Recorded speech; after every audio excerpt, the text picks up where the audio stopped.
ಏನ್ ಮಾಡ್ತೀಯ? ನಮ್ಮ ಮನೆ ದೇವರು ಆಂಜನೇಯ. ಎತ್ತಿದ್ರೆ ಗದೆ, ಇಳಿಸಿದ್ರೆ ಒದೆ, ಕೊಡ್ತಾ ಇರ್ತೀವಿ, ಇಸ್ಕೊತಾ ಇರ್ಬೇಕಷ್ಟೇ. ಎಲ್ರಿಗೂ ನಮಸ್ಕಾರ. Welcome to our channel Maruti sheep and goat farm Tavarekere. ಈಗಷ್ಟೇ ಸಂಕ್ರಾಂತಿ ಹಬ್ಬ ಮುಗಿದಿದೆ. ಎಲ್ಲರೂ ಹಬ್ಬ ತುಂಬ ಚೆನ್ನಾಗಿ ಮಾಡಿರ್ತೀರಾ ಅಂತ ಅಂದ್ಕೊತೀನಿ. ಎಲ್ರಿಗೂ ಸಂಕ್ರಾಂತಿ ಹಬ್ಬದ ಶುಭಾಶಯಗಳು. ಈ ಸಂಕ್ರಾಂತಿ ಹಬ್ಬ ಅಂದ್ರೇ ಹಾಗೆ, ಚಿಕ್ಕವರಿಂದ ಹಿಡಿದು ದೊಡ್ಡವರವರೆಗೂ ಪ್ರತಿಯೊಬ್ಬರು ಇಷ್ಟಪಡುವಂಥ ಹಬ್ಬ. ಅದರಲ್ಲೂ ಕಲರ್ಫುಲ್ ರಂಗೋಲಿ, ತಳಿರು, ತೋರಣ. ಚಿಕ್ಕ ಮಕ್ಕಳಂತೂ ಎಷ್ಟು ಟ್ರೆಡಿಷ್ನಲ್ ಆಗಿ ಲಂಗ ಬ್ಲೌಸೆಲ್ಲ ಹಾಕ್ಕೊಂಡು ಎಷ್ಟು ಚೆನ್ನಾಗಿ ರೆಡಿಯಾಗಿ ಪ್ರತಿ ಮನೆಗೂ ಹೋಗಿ ಎಳ್ಬೀರಿ ಬರೋದು, ಅದ್ರ ಸಡಗರನೇ ಬೇರೆ. ನಮ್ಮನೆ ಸಂಕ್ರಾಂತಿ ಸಂಭ್ರಮ ಹೇಗಿತ್ತು ಅನ್ನೋದನ್ನು ಈ ವಿಡಿಯೋ ಕಂಪ್ಲೀಟಾಗಿ ನೋಡಿ. ಸಂಕ್ರಾಂತಿ ಹಬ್ಬನ ನಮ್ಮ ಕರ್ನಾಟಕದಲ್ಲಿ ಧಾನ್ಯಗಳ ಪೂಜೆ ಮಾಡೋ ಮೂಲಕ, ದನ ಕರುಗಳಿಗೆ ಸಿಂಗಾರ ಮಾಡಿ ಕಿಚಾಯಿಸೋ ಮೂಲಕ ಮತ್ತು ಗಾಳಿಪಟ ಹಾರಿಸೋ ಮೂಲಕನೂ ಆಚರಣೆ ಮಾಡ್ತೀವಿ. ರೈತರು ವರ್ಷ ಪೂರ್ತಿ ಬೆಳೆದಿರೋ ತಮ್ಮ ಬೆಳೆಗಳನ್ನೆಲ್ಲನೂ ರಾಶಿ ಹಾಕಿ ಪ್ರತಿ ವರ್ಷ ಇದೇ ರೀತಿ ಒಳ್ಳೆ ಫಸಲು ಬರಲಿ ಅಂತ ಬೇಡಿಕೊಂಡು ತಮ್ಮ ಜಾನುವಾರುಗಳೆಲ್ಲನೂ ಒಳ್ಳೆ ರೀತಿಯಲ್ಲಿ ಸಮೃದ್ಧಿಯಿಂದ ಬೆಳೀಲಿ ಅಂತ ಬೇಡಿ ಭೂಮಿ ತಾಯಿಗೆ ಮತ್ತು ಸೂರ್ಯ ದೇವನಿಗೆ ಒಂದು ಕೃತಜ್ಞತೆಯನ್ನು ಅರ್ಪಿಸುವಂಥ ದಿನ. ಈ ಒಂದು ವಿಶೇಷವಾದ ದಿನನ ಆಚರಣೆ ಮಾಡೋದಕ್ಕೆ ನಾವು ಕೂಡ ಎಲ್ಲ ತಯಾರಿ ಮಾಡ್ಕೊತಾ ಇದ್ದೀವಿ. ನಾನಿಲ್ಲಿ ಬೊಂಬೆಗಳನ್ನ ಜೋಡಿಸ್ಕೊತಾ ಇದ್ದೀನಿ. ಇದು ಲಾಸ್ಟ್ ಇಯರ್ ಕೂಡ ಈ ಬೊಂಬೆಗಳನ್ನ ಯೂಸ್ ಮಾಡಿದ್ದೆ. ಈ ಬೊಂಬೆಗಳ ಸ್ಪೆಷಾಲಿಟಿ ಏನು ಅಂತ ಅಂದರೆ, ಇದು ಬರೀ ಫ್ಯಾಬ್ರಿಕ್ ಅಂದರೆ ಬಟ್ಟೆಗಳನ್ನೇ ಯೂಸ್ ಮಾಡಿ ಮಾಡಿರೋ ಅಂಥದ್ದು ಬೊಂಬೆಗಳು, ಹ್ಯಾಂಡ್ ಮೇಡ್ ಬೊಂಬೆ. ಈ ಬೊಂಬೆಗಳು ಯಾವ ರೀತಿ ಮಾಡೋದು ಅದರ ವಿಡಿಯೋ ಚಾನಲಲ್ಲಿದೆ, ಚೆಕ್ ಮಾಡಿ. ಈಗ ಹಬ್ಬದ ಮೇನ್ ಪಾರ್ಟ್ ಅಂದರೆ ರಾಶಿ ಪೂಜೆ. ನಾವಿಲ್ಲಿ ರಾಗಿ ಮತ್ತು ಜೋಳದ ರಾಶಿ ಹಾಕಿ ಅದಕ್ಕೆ ಕಬ್ಬಿನ ಜಲ್ಲೆ ಕಟ್ಟಿ ಧಾನ್ಯ ಮತ್ತು ಬೆಲ್ಲ ಎಲ್ಲ ಇಟ್ಟು ಅದರ ಸುತ್ತ ರಂಗೋಲಿ ಮತ್ತು ಹೂಗಳಿಂದ ಅಲಂಕಾರ ಮಾಡ್ಕೊಂಡಿದ್ದೀವಿ. ನಾವೆಷ್ಟು ಚೆನ್ನಾಗಿ ಕಲರ್ಫುಲ್ಲಾಗಿ ರಂಗೋಲಿ ಹಾಕ್ತೀವಿ ಅಷ್ಟು ಚೆನ್ನಾಗಿ ಲುಕ್ಸ್ ಬರುತ್ತೆ. ಇಲ್ಲ ಹೂಗಳನ್ನ ಯೂಸ್ ಮಾಡಿಕೊಂಡು ಅಂದರೆ ಬಿಡಿ ಹೂವು ಯೂಸ್ ಮಾಡಿಕೊಂಡು ರಂಗೋಲಿ ಹಾಕ್ಕೊಬೋದು. ಅದ್ರ ಜೊತೆಗೆ ವೀಳ್ಯದೆಲೆ ಅಥವಾ ಮಾವಿನ ಸೊಪ್ಪು ಯೂಸ್ ಮಾಡಿಕೊಂಡ್ರೆ ಇನ್ನೂ ಕಲರ್ಫುಲ್ಲಾಗಿ ಕಾಣಿಸುತ್ತೆ.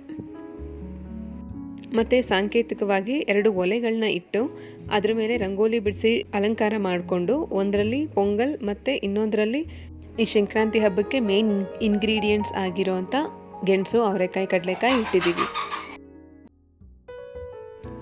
ಇನ್ನು ಈ ಫ್ಯಾಬ್ರಿಕ್ ಬೊಂಬೆಗಳನ್ನ ಅಲಂಕಾರಿಕವಾಗಿ ಬಳಸ್ಕೊಂಡಿದ್ದೀನಿ. ಹಬ್ಬಗಳಲ್ಲಿ ಎಸ್ಪೆಷಲಿ ಸಂಕ್ರಾಂತಿ ಹಬ್ಬಗಳಲ್ಲಿ ನಾವು ನಮ್ಮ ಕಲ್ಚರ್ಗೆ ನಾವೆಷ್ಟು ರೂಟೆಡ್ ಆಗಿದ್ದೀವಿ ಅನ್ನೋದು ತೋರಿಸುತ್ತೆ. ಈ ಥರ ಸಂದರ್ಭಗಳಲ್ಲಿ ಒಂದು ಟ್ರೆಡಿಷ್ನಲ್ ಬೊಂಬೆಗಳೇ ಆಗಲಿ ಅಥವಾ ಟ್ರೆಡಿಷ್ನಲ್ ಯಾವುದೇ ಒಂದು ಆ್ಯಕ್ಟಿವಿಟೀಸ್ಗಳನ್ನೇ ಆಗಲಿ ನಾವು ಪ್ರೆಸೆಂಟ್ ಮಾಡ್ತಾ ಇದ್ದೀವಿ ಅಂತ ಅಂದಾಗ ಅದರದ್ದು ಲುಕ್ಸ್ ಕಂಪ್ಲೀಟಾಗಿ ಒಂದು ಬೇರೆಯೇ ಫೀಲ್ ಕೊಡುತ್ತೆ, ಒಂದು ಏಸ್ಥೆಟಿಕ್ ಆಗಿರುತ್ತೆ. ಇನ್ನು ಈ ಹಬ್ಬದಲ್ಲಿ ಎಳ್ಳು ಬೆಲ್ಲ ಕೊಡೋದು ನನ್ನ ಫೇವ್ರೆಟ್ ಪಾರ್ಟ್. ನಿಮಗೇನಾದರೂ ಸಂಕ್ರಾಂತಿಗೆ ತುಂಬ ಕ್ರಿಯೇಟಿವ್ ಆಗಿ ಎಳ್ಳು ಬೆಲ್ಲ ಬೀರಬೇಕು ಅನ್ನೋ ಇಂಟ್ರೆಸ್ಟ್ ಇದ್ದರೆ ಈ ವಿಡಿಯೋ ಕಂಪ್ಲೀಟಾಗಿ ನೋಡಿ.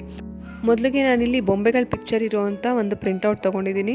ಅಲ್ಲಿ ಇಂಡಿವಿಜುವಲ್ ಬೊಂಬೆಗಳು ಯಾವ ಆಕಾರದಲ್ಲಿದೆ ಆ ಶೇಪ್ಗೆ ಕಟ್ ಮಾಡ್ಕೊಬೇಕು. ನೆಕ್ಸ್ಟು ಸ್ವಲ್ಪ ದಪ್ಪದಾಗಿರೋ ಕಾರ್ಡ್ಬೋರ್ಡ್ ತೊಗೊಂಡು ಅದೇ ಶೇಪಲ್ಲಿ ಕಟ್ ಮಾಡಿಕೊಂಡು ಬೊಂಬೆಗಳ ಚಿತ್ರನ ಕಾರ್ಡ್ಬೋರ್ಡ್ ಮೇಲೆ ಅಂಟಿಸ್ಕೋಬೇಕು.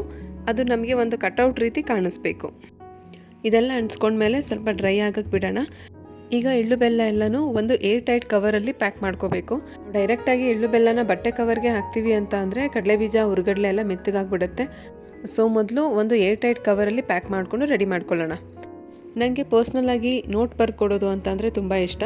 ನಾನು ಸಂಕ್ರಾಂತಿ ವಿಶಸ್ನೆಲ್ಲನೂ ಈ ಥರ ನೋಟ್ ಬರೆದು ಕೊಡ್ತಾ ಇದ್ದೀನಿ. ನಿಮಗೇನಾದರೂ ಮೆಸೇಜ್ ಕೊಡಬೇಕು ಅನ್ನೋ ಆಸೆ ಇದ್ದರೆ ನೀವು ಈ ಥರ ಒಂದು ಐಡಿಯಾನ ಇನ್ಕ್ಲೂಡ್ ಮಾಡ್ಕೋಬೋದು. ಇದಾದಮೇಲೆ ನಾವೊಂದು ನೆಟ್ಟೆಡ್ ಫ್ಯಾಬ್ರಿಕಲ್ಲಿ ಒಂದು ಕವರ್ ತೊಗೊಂಡು ಅದಕ್ಕೆ ಎಳ್ಳು ಬೆಲ್ಲ ಮತ್ತು ಈಗಷ್ಟೇ ರೆಡಿ ಮಾಡ್ಕೊಂಡಿರೋದು ಒಂದು ನೋಟು ಮತ್ತು ಗೊಂಬೆದೊಂದು ಕಟೌಟ್ ಹಾಕಿ ಪ್ಯಾಕ್ ಮಾಡ್ಕೋತಾ ಇದ್ದೀನಿ. ಈ ಥರ ಒಂದು ಕ್ರಿಯೇಟಿವ್ ಆಗಿ ಎಳ್ಳು ಬೆಲ್ಲ ಬಿರೋದಕ್ಕೆ ನನಗೆ ತುಂಬ ಇಷ್ಟ. ಲಾಸ್ಟ್ ಟೈಮ್ ನಾನು ಮಡಿಕೆನಲ್ಲಿ ಎಳ್ಳು ಬೆಲ್ಲ ಕೊಟ್ಟಿದ್ದೆ. ಈ ಸರಿ ಎಳ್ಳು ಬೆಲ್ಲ ಪ್ಯಾಕಿಂಗ್ ಹೇಗೆ ಅನ್ನಿಸ್ತು ಕಮೆಂಟ್ ಮಾಡಿ ಹೇಳಿ. ಈ ಥರ ಪ್ರಿಪ್ರೇಷನ್ಸ್ ಎಲ್ಲನೂ ನೀವು ಹಬ್ಬದ ಮುಂಚಿನ ದಿನವೇ ಮಾಡಿಟ್ಕೊಬೇಕಾಗತ್ತೆ. ಸೊ ಹಬ್ಬದ ದಿವಸ ಯಾವುದೂ ಗಡಿಬಿಡಿ ಆಗೋದಿಲ್ಲ. ನಾವು ಈ ಥರ ಎಳ್ಳು ಬೀರಿದ್ವಿ. ಎಲ್ಲ ಅಲಂಕಾರ ಎಲ್ಲ ಮುಗಿಸಿ ನಾವು ಪೂಜೆ ಮಾಡೋ ಹೊತ್ತಿಗೆ ಸಂಜೆನೇ ಆಯಿತು. ಸೊ ಫೈನಲಿ ರಾಶಿ ಪೂಜೆ ಮಾಡಿ ನಾವು ಹಬ್ಬನ ಆಚರಣೆ ಮಾಡಿದ್ವಿ.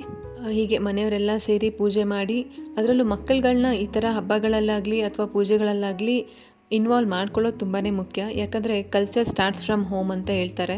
ಸೊ ನಾವು ಮನೆಯಲ್ಲಿ ಏನು ಹೇಳ್ಕೊಡ್ತೀವಿ ಅದು ಮಕ್ಳಿಗೆ ಒಂದು ಬುನಾದಿ ಆಗುತ್ತೆ. ನಮ್ಮ ಕಲ್ಚರ್ ಏನು, ನಮ್ಮ ಟ್ರೆಡಿಷನ್ ಏನು ಅನ್ನೋದು ಮಕ್ಕಳಿಗೆ ನಾವೇ ಪರಿಚಯ ಮಾಡಿಕೊಡ್ಬೇಕು.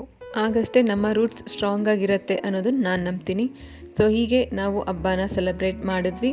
ಸೊ ನೀವೆಲ್ಲ ಹಬ್ಬ ಹೇಗೆ ಸೆಲೆಬ್ರೇಟ್ ಮಾಡಿದ್ರಿ ಅಂತ ಕಮೆಂಟ್ ಮಾಡಿ ತಿಳಿಸಿ. ಹಾಗೆ ವಿಡಿಯೋ ಇಷ್ಟ ಆದರೆ ವಿಡಿಯೋಗೊಂದು ಲೈಕ್ ಮಾಡಿ, ಶೇರ್ ಮಾಡಿ, ಚಾನಲ್ ಸಬ್ಸ್ಕ್ರೈಬ್ ಮಾಡ್ಕೊಳ್ಳೋದು ಮರಿಬೇಡಿ. ಮುಂದಿನ ವಿಡಿಯೋದಲ್ಲಿ ಮತ್ತೆ ಸಿಗೋಣ. ಅಲ್ಲಿವರೆಗೂ ನಗ್ತಾಯಿರಿ, ಖುಷಿಯಾಗಿರಿ. Thank you.